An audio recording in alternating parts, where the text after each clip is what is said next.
अव्वालिन अम्मा बाद लैसा लिल-इंसानि इल्ला मा सआ मन जद्दा वजदा। सबसे पहले मैं अल्लाह का शुक्र अदा करता हूँ कि इतने बड़े इंस्टीट्यूशन हदीर साहब के साथ स्टेज शेयर करके अल्लाह का शुक्र अदा करता हूँ कि आप लोगों के बीच यहाँ टाइम में बात हो रही है। और माशाल्लाह से जब से मैं यहाँ पर आया कैंपस देखा हूँ, आपका कंट्रोल रूम देखा हूँ, आपका किचन देखा हूँ, और जो नया ऑफिस का सेटअप हुआ है, इनॉग्रेशन हुआ है, देख के बहुत खुशी हुई। मैं समझता हूँ कि इंडिया में ऐसा सेटअप कहीं भी नहीं है। आप लोग खुशकिस्मत है बच्चों, आप लोग खुशकिस्मत है इसलिए है कि शाहिद ग्रुप ऑफ इंस्टीट्यूशन में आप लोग पढ़ रहे हैं और ऐसी शख्सियत जो आप लोग के पीछे मेहनत कर रही है, हदीर साहब जो इतने बड़े लेवल पे काम कर रहे हैं लेकिन इतना सिंपल रहते हैं। मैं प्राउड से कहना चाहूँगा कि इतना बड़ा काम करते हुए जब मैं पहली बार मिला था, मैं एक्सपेक्ट नहीं कर रहा था हदीर साहब का इतना बड़ा काम है। जब आप हैदराबाद आ रहे थे, शाहिद ग्रुप ऑफ इंस्टीट्यूशन के जो ब्रांचेस हैदराबाद में शुरू होने वाले थे, उस वक्त मेरी आपसे मुलाकात हुई थी। फिर आपने किस तरीके से शाहिद ग्रुप का इंस्टीट्यूशन का इफ्तिताह किया और उसमें शुरुआत की, मुझे बहुत खुशी हुई। तो मैं आप लोगों के सामने ये कहना चाहूँगा कि इतने बेहतरीन इंस्टीट्यूशन में आप आए हैं जिसका बच्चा इंडिया के लेवल पे 9th रैंक लाता है, कार्तिक, और एक बच्चा जो 83 रैंक लाता है पूरे इंडिया में। कितने लोग पढ़ रहे हैं, फिर इतने इंडिया में इतने करोड़ों लोगों में 9th रैंक लाना, 83 रैंक लाना, नीट में इतना बड़ा मुकाम हासिल करना, ये कामयाबी आप लोगों की तो है, ये कामयाबी शाहिद ग्रुप ऑफ इंस्टीट्यूशन की है। तो आपका टारगेट है, वो टारगेट आहिस्ता आहिस्ता पूरा होने जा रहा है। और मैंने देखा कि वो जो बच्ची, जो बॉम्बे की बच्ची है, जो एमडी की, इसका एक्सीडेंट हुआ था, हैंडीकैप हो गई। हैंडीकैप होने के बाद उसने जो मेहनत की, उसके बाद जो उसने हासिल किया, आज बॉम्बे में मेडिकल में डॉक्टर बन के वो खिदमत कर रही है। ये शाहिद इंस्टीट्यूशन के लिए प्राउड की बात है। और मुझे उम्मीद है कि आप लोग भी इसी तरीके से मेहनत करेंगे, आगे बढ़ेंगे, और शाहिद इंस्टीट्यूशन का नाम जिस तरीके से इंडिया में रोशन हो रहा है, सारी दुनिया में शाहिद का नाम रोशन होगा इंशाअल्लाह। लेकिन बच्चों, उसके लिए क्या है, मैं बार बार कहता हूँ, हर जगह जाता हूँ तो मैं यही बात कहता हूँ, 4 चीज़ आप लोग दिमाग में रखना। ये 4 चीज़ अगर आप लोग के पास है तो आप लोग जरूर कामयाब होंगे। उसके बाद कामयाब होने के बाद आप जब मेरे से मिलेंगे तो आप बोलेंगे कि आपने ये बात कही थी, हमने उसके ऊपर अमल किया और आज हम लोग पोजिशन पे। पहला है बच्चों डिसिप्लिन। 4D के ऊपर मैं बात करता हूँ। पहला है डिसिप्लिन। जो आदमी के पास डिसिप्लिन होता है वो आदमी जिंदगी का कामयाब आदमी बनता है। डिसिप्लिन क्या है? टाइम पे उठना है, टाइम पे खाना है, टाइम पे पढ़ना है, टाइम पे खेलना है। हर चीज जो बच्चा टाइम पे करता है, आजकल हम देखने में आ रहा है हर बच्चे के पास मोबाइल हो चुका है, बच्चा रात में जागता है। लेकिन शाहिद इंस्टीट्यूशन का मैं जब बात कर रहा था हमारे अब्दुल हसीब साहब से, तो कह रहे थे कि टाइम जो सोने का टाइम भी बच्चों का फिक्स है, पढ़ने का टाइम भी फिक्स है। मुझे खुशी हुई क्योंकि आज के दौर में अगर बच्चे जल्दी सो रहे हैं तो ये आप लोग की कामयाबी है। और जल्दी सोने के बारे में मैं नहीं कहता, जल्दी सोने के बारे में कई दिनों से आप लोग सुन रहे होंगे, early to bed early to rise, आप लोगों ने सुना।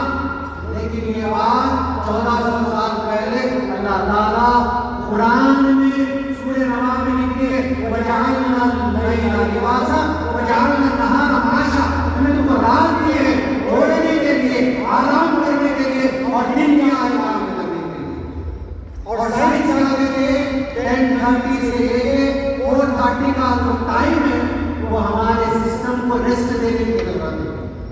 जो शख्स वो टाइम पे रेस्ट देता है अपने सिस्टम को, 10:30 से लेके 4:30 तक रेस्ट देता है, तो होता है, उसका डाइजेशन अच्छा होता है, उसका जो मसल ग्रोथ है वो अच्छा होता है।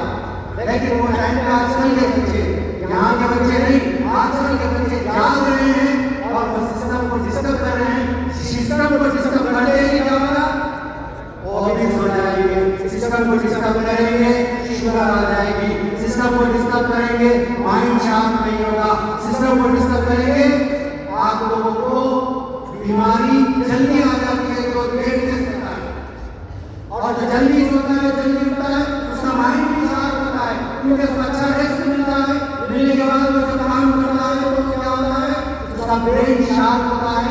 और सुबह के वक्त जो पढ़ना है, फजर की नमाज के बाद कोई तिलावत कुरान करके उसके बाद जब पढ़ता है तो उसको दुनियावी तालीम आसान हो जाती है।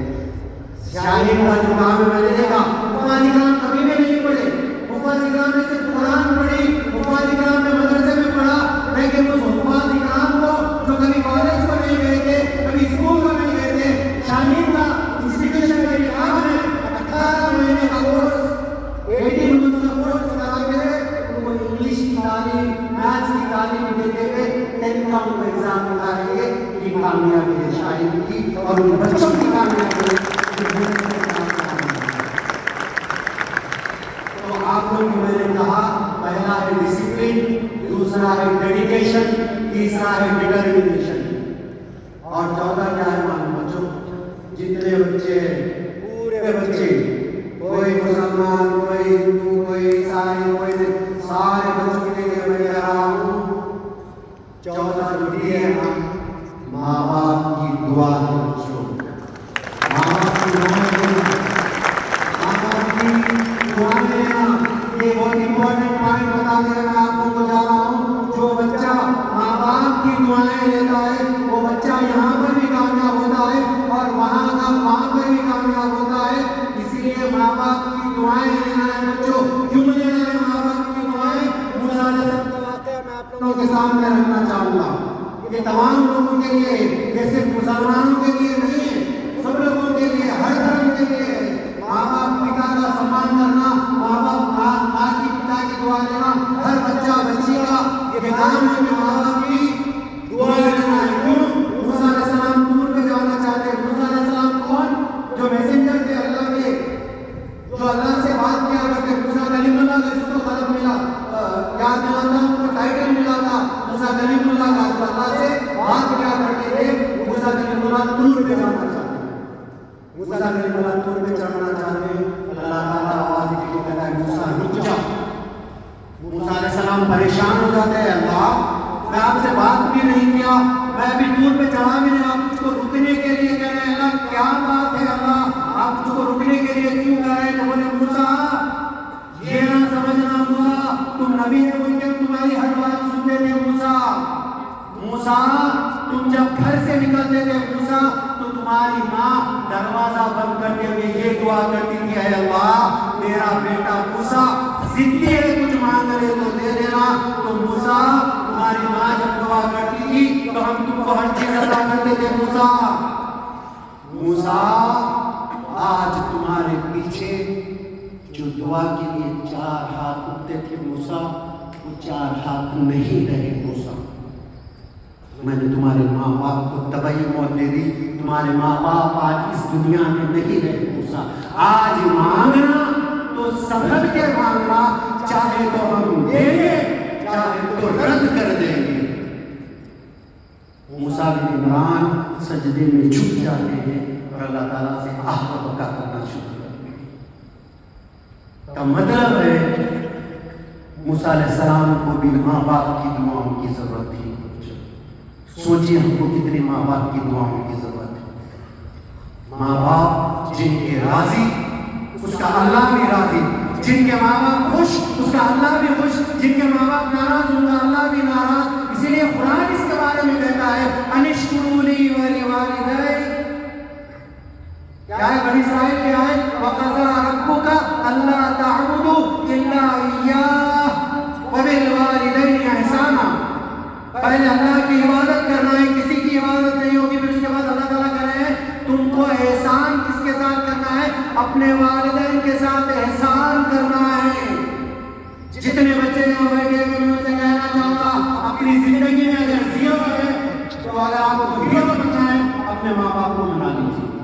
अपने माँ बाप की, माता पिता की दुआएं लीजिए, माता पिता का आशीर्वाद लीजिए, तो आप जिंदगी में आगे बढ़ सकते हैं। फिर दूसरी जगह कुरान क्या कहता है, अनिश्कुरूनी वलिवालिदैनि, तुम अपने माँ बाप का शुक्र अदा करो। अल्लाह के शुक्र के बाद किसी की शुक्र की बात नहीं आ रही। अनिश्कुरूनी वलिवालिदैनि, अपने माँ बाप का शुक्र अदा करो। माँ बाप पेट काटते हैं अपनी औलाद को पढ़ाने के वास्ते, पेट काट के वो लोग क्या करते हैं, अच्छे इंस्टीट्यूशन में डालते हैं ताकि मेरा बच्चा डॉक्टर बने, इंजीनियर बने, साइंटिस्ट बने, आईएएस बने, आईपीएस बने, मेडिकल का डॉक्टर बने, एक लीडर बने।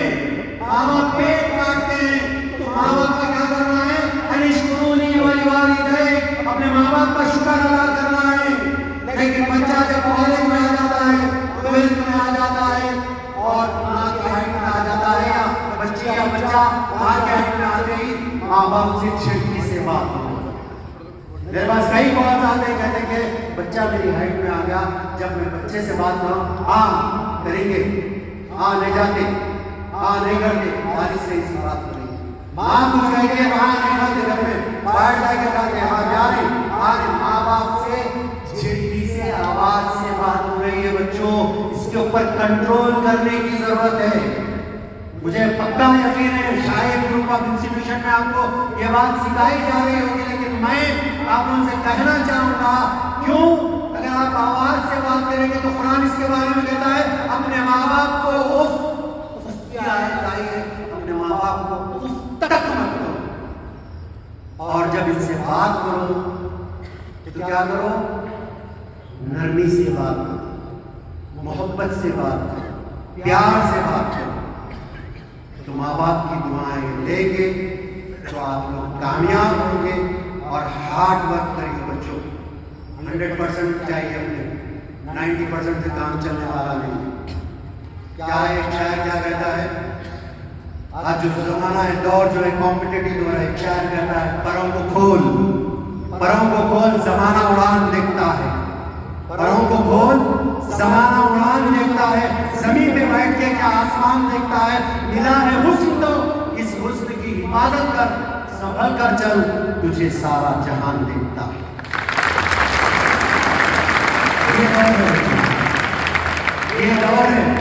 ये दौर में संभल कर भी चलना है और माँ की दुआएं लेना है बच्चों। माँ की दुआओं में कितना असर है। मुनव्वराना मरहूम शायर माँ के बारे में कई बार अशार कहे, मुझे एक शेर मेरे दिल में उतर गया। मुनव्वराना कहते हैं कि बुझते हुए दिए पे, जो दिया रहता है उसको मुनव्वराना ने कहा कि बुझते हुए दिए पे हवा ने असर किया, बुझते हुए दिए पे हवा ने असर किया, और माँ ने दुआएं की तो दवा ने असर किया। तो ये माँ की दुआओं का नतीजा है बच्चों। इसलिए कॉम्पिटिटिव दौर में मेहनत करिए, हार्ड वर्क करिए। इसके बारे में कुरान कहता है, वो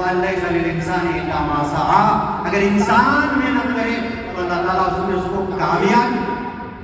आप जो भी बनना चाहते हैं टारगेट बनाइए, डॉक्टर, इंजीनियर, लॉयर, जो बनना चाहते हैं अपना टारगेट बनाइए, उसके ऊपर हार्ड वर्क करिए, हार्ड वर्क करके देखिए उसके ऊपर कैसे कामयाबी मिलती है। क्यों, हदीस में आता है, मन जद्दा वजदा, जो जैसा करेगा उसको वैसा रिजल्ट मिलेगा, जो जितनी मेहनत करेगा उसका रिजल्ट वैसा मिलेगा।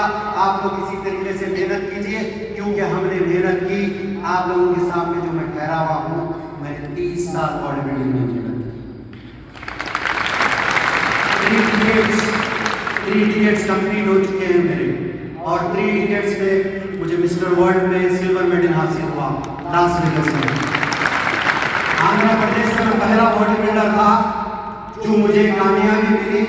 मुझे मिस्टर वर्ल्ड में सिल्वर मेडल हासिल हुआ, फिर मिस्टर यूनिवर्स में मुझको 6th पोजीशन हासिल हुआ फ्लोरिडा मियामी में। फिर 2010 में मुझे इंडिया का कैप्टन बनाया गया, इंडिया का कोच बना दिया गया मुझे। 2010 में जब मालूम हुआ इंडियन बॉडी बिल्डिंग फेडरेशन को मैं कंपटीशन नहीं कर रहा हूँ, तो मुझे एज ए कोच मैं इंडिया को रिप्रेजेंट किया। आप तमाम लोगों को खुशी होगी कि मैंने इंडिया को 4 मेडल दिलाए, और India first time body building में 4 मेडल।